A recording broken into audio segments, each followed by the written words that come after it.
kulanti wacan daawadayaal halkan waa channelkeena xogta daasoon waxaan idinkugu soo gudbinaa wararkii ugu dambeeyay ee Soomaalida iyo caalamka xogaha daasoon warbixinada cajiibka ee dunida ka dhaca wararka arrimaha dibadda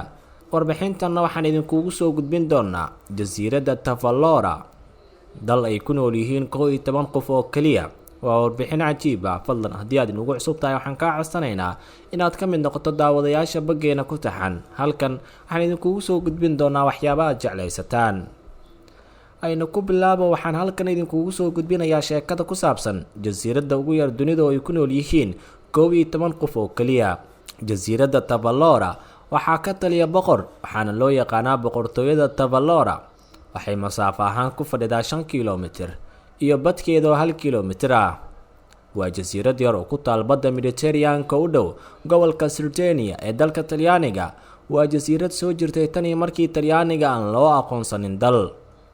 waxaa jasiiradani ka taliya boqor lagu magacaabo Antonio Bartolomeo xitaa markii aad booqato waxaad adag inaad aqoonsato boqorka maadaama aadan ku arkayn astaamo gaar ah oo muujinaya boqornimadiisa kumana labisna dhar gaar ah oo muujinaya boqornimada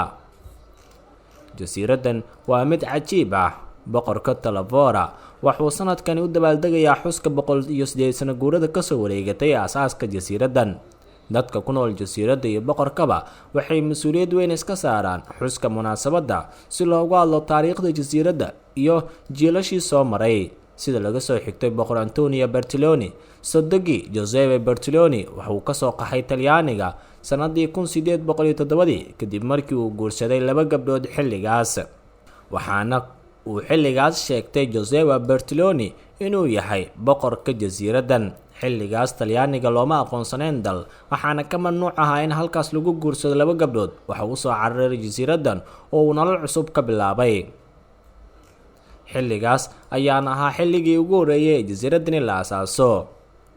boqorka Tavalora wuxuu heshiis nabadeed la galay dalal badan waxaana ka mid ah shakhsiyaadku heshiiska la saxiixday Garibaldi oo ahaa asaasiyay Talyaaniga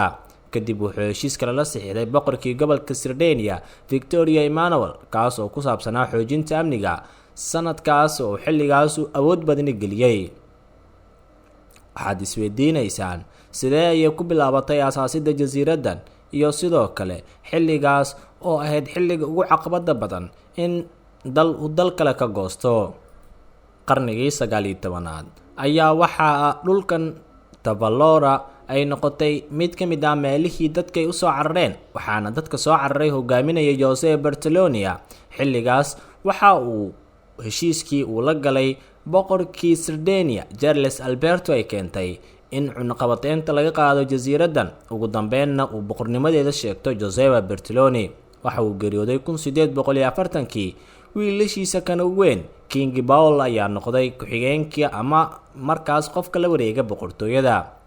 balse muddo kadib 1861 ayaa isbedel kale u yimid iyadoo Talyaani badan ay ku soo guureen dhankaas iyo jasiiradda balse ugu dambeyn dib ay ugu laabteen jasiiradan dhimashadii Paul sanadii 1984 kadib warbaahinada kala duwan ee dunida waxay qoreen in wadanka laga dhigay qaab jamhuuri ah boqortooyadiina laga titiray balse muddo kadib ay dib ugu laabatay qaabkii boqortooyada waxaana xilligaas uu yeeshay boqorkii saddexaad ee Tavalora jasiiradda Tavalora tani wixii xilligaas ka dambeeyay waxay ahayd mid marta nidaamka boqortooyada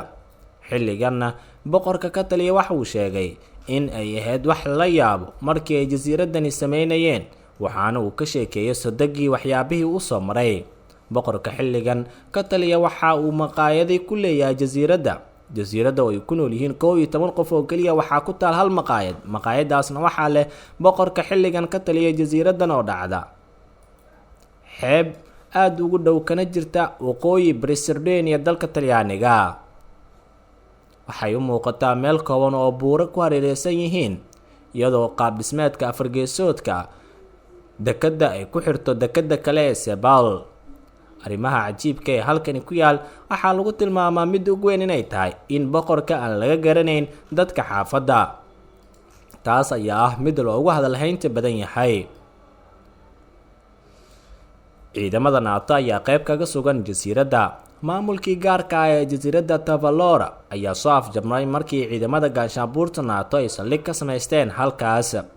cidna looma ogolaan inay soo gasho ama ka baxdo jasiiradda. Talyaaniga weligiis jasiiraddan uma aanu aqoonsan inay ka tirsaneyd dhulkiisa, mana jirin dal aqoonsaneed Tavalora. Boqor Antonio Tavalla iyo qoyskiisa waxay xilligaas jasiiradda kaga baxeen dooni dalxiis oo kaga timid dhinaca Talyaaniga, laakiin waxay markasta booqasho ku yimaadaan jasiiradda si ay dusha ugala socdaan nooc ka mid ah ariga lagu dhaqdo halkaas oo lagu cabsi qabo inuu dabar go'o. Balse guud ahaan 11 qof ee ku nool jasiiraddan mar waxay gaareen 27, iyadoo mar kale dadkaas ay ka qaxeen. sababta ugu weyn ee loogu qaxay waa yaraanta jasiiradda. 11 qof ee xilligan degan waa qoys uu boqorku ka dhashay, dhammaantoodna wada xidid ah. su-aalaha kale aad isweydiineysaan, miyay jiraan dalal kale oo la mid ah jasiiraddan Tavalora? waxay ku kala duwan yihiin dalalka deegaanadooda. Tongo waa dal ku yaal badda Pacifiga, waxay masaafo ahaan ku fadhidaa 748 kilomitir. waa dal uu sahan ku tegay Captain James Cook sanadii 1773, waana ninka ugu magac daray dalkaas jasiiradda saaxiibtinimada. dadkii deganaa halkaas ayaa doonayay inay dilaan James Cook. Abronia waxay masaafo ahaan ku fadhidaa 5765 kilomitir, waxaa ku nool dad gaaraya 4,013,000 oo qof. dadka halkan ku nool lagama qaado wax canshuur ah. suldaanka ka aramiya Abronia waxa uu ka mid yahay dadka ugu taajirsan dunida. Tavalora wuxuu dalkani ku fadhiyaa masaafo dhan 5 kilomitir, waxaa ku nool 11 qof oo keliya. boqorka halkani ka tale waxaa la yidhaahdaa Antonio Bartoloni, waxaana uu maamulaa maqaahida kaliya ee ku taal jasiiradda. Switzerland waa dal yar oo ku yaala Afrika, wuxuu masaafo ahaan ku fadhiyaa 17,363 kilomitir. quruxda iyo bilicda wanaagsan uu leeyahay dalkan waxaa loogu magac daray dalkii quruxda badnaa. Lesotho wuxuu dhacaa koonfurta Afrika, masaafo ahaanna wuxuu ku fadhiyaa 30,000 kilomitir, waxaa ku nool 2 milyan oo qof. waa mid ka mid ah dalalka hormuudka ka ah dunidan. qarniyadii kala duwanaa, jasiiraddani waxay isku bedelayeen boqortooyo, waxaana la tilmaamaa in markii ugu badneed ee dad ku noolaa ay gaareen 50, ugu dambeyn 27. xilligan ay gaareen jasiiradda Tavalora inay ku yeeshaan kaliya 11 qof. waxyaabaha cajiibka ee soo jiidashada leh ee jasiiraddani leedahay waa waxyaabihii qadiimiga oo weli jasiiradda qaybo ka mid ah ku yaal. xeebta ayaa midda ugu muhiimsan, iyadoo dhul ahaanna ay yihiin dhulkeeda kuwa soo jiidasho leh. dalxiisayaasha ayaana sanad walba taga jasiiradda Tavalora. maanta barnaamijkeena qaybtiisa koowaad waxaanu uga hadalnay jasiiradda Tavalora iyo wadamada u eg. daawade waxaan kaa codsanaynaa haddii aad inagu cusub tahay in aad boggeena subscribe saarto, kuna soo biirto daawadayaasha ku taxan janaalkeena. nabadgelyo.